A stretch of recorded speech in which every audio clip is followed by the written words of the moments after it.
In 2009, Usain Bolt hit a top speed of 27.8 miles per hour, making him the fastest human of all time. His peak velocity makes him faster than most cats, dogs, and even grizzly bears. By all standards, Bolt was an absolute freak of nature in his prime. At the 2009 World Championships, he ran the 100-meter dash in 9.58 seconds, which was good for a gold medal and a new world record. He then ran the 200-meter dash in 19.19 seconds, which was also good for a gold medal and a world record. Both of these world records still stand as of 2026. Bolt is an 11-time world champion and 8-time Olympic gold medalist in various sprints. To put into perspective how good this guy was, only 200 men on the planet have ever ran faster than 10 seconds in the 100-meter dash. Bolt's world record of 9.58 seconds is almost half a second faster than most elite sprinters will ever run in their lifetime. No other human in recorded history has ever been faster than Usain Bolt, but enough glazing this guy. Let's find out whether he can outrun 1.5 million tons of magma traveling at a high rate of speed. Mount Vesuvius erupted in 79 AD, and this volcano is most well known for destroying the ancient city of Pompeii. When the volcano erupted, pyroclastic flows reached speeds between 60 to 180 miles per hour. These pyroclastic flows are what make Vesuvius a particularly dangerous volcano. Pyroclastic flow is a combination of hot gas and volcanic matter, which unlike lava flow is extremely fast moving. This is what Usain Bolt is stacked up against if he wants to make it out alive.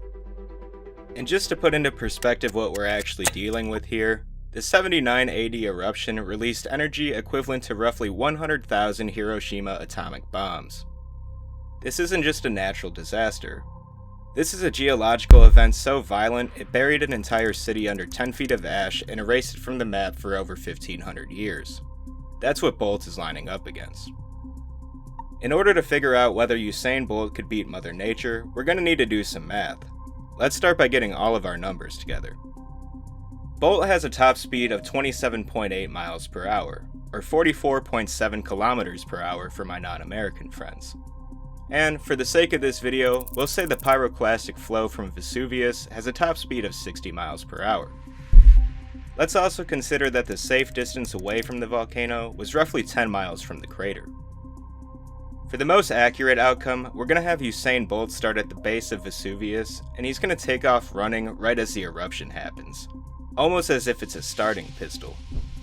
Bolt reaches his top speed almost instantly, which gives him a small glimmer of hope. Luckily for him, the pyroclastic flow has to build up and doesn't hit 60 miles per hour right away. For a brief window of 30 to 60 seconds, Usain Bolt is outrunning devastation, but that gap is going to close really quickly. Once the flow reaches full speed, the math becomes brutal. At 60 miles per hour, the flow is covering 88 feet per second. Bolt, on the other hand, is covering about 41 feet per second. With every second that passes, the flow is gaining roughly 47 feet on him. After 60 seconds, Bolt starts to slow down dramatically from his top speed, but it's not like that matters anyway. By this point, the invisible superheated gas cloud overtakes him, causing thermal shock and an instantaneous death. Now I know what some of you are thinking. What if he had a car? What if he got a longer head start? Fair questions. A car doing high speeds, let's say 70 miles per hour, technically outruns the 60 mile per hour flow.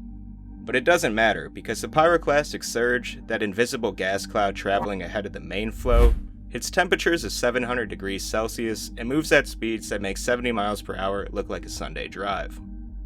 The car loses. A horse tops out at around 35 miles per hour sustained. Same result. There is no version of this scenario where anything on the ground makes it out. The surge doesn't negotiate. According to Oregon State University, everything in a 4-mile radius of Vesuvius would be destroyed in the first 15 minutes of a medium to large-scale eruption. If we're being generous, Usain Bolt would make it about a third of a mile away from the base of the volcano before collapsing and then being buried by ash. And Bolt wouldn't be the first world-class athlete to lose this race. The people of Pompeii had hours of warning before the pyroclastic flows arrived. They could see the eruption column, feel the earthquakes, and watch the ash pile up. Most of them still didn't make it. The victims weren't found mid-sprint. They were found in positions suggesting death was nearly instant, from the same thermal shock that would take Bolt out. No head start in the world was enough in 79 AD, and it wouldn't be enough in 2009 either. We originally said that 10 plus miles is a safe distance away from the crater, and if that's the case, the outcome looks way worse for Bolt.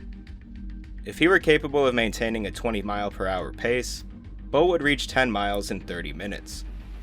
This would be impossible by current human standards, but for perspective, the pyroclastic flow would take only 10 minutes to travel 10 miles. Usain Bolt is the greatest sprinter who ever lived, the most optimized human running machine in recorded history. And against Mount Vesuvius, he doesn't even make it a quarter mile. Not because he wasn't fast enough, but because some things just aren't a competition. The pyroclastic surge doesn't care about world records. It doesn't care about Berlin 2009. It just moves, and everything in its path ceases to exist. Some races, you just can't win. Thanks so much for watching this video. If you enjoyed, please leave a like and subscribe if you haven't already. Stay tuned for more uploads like this one.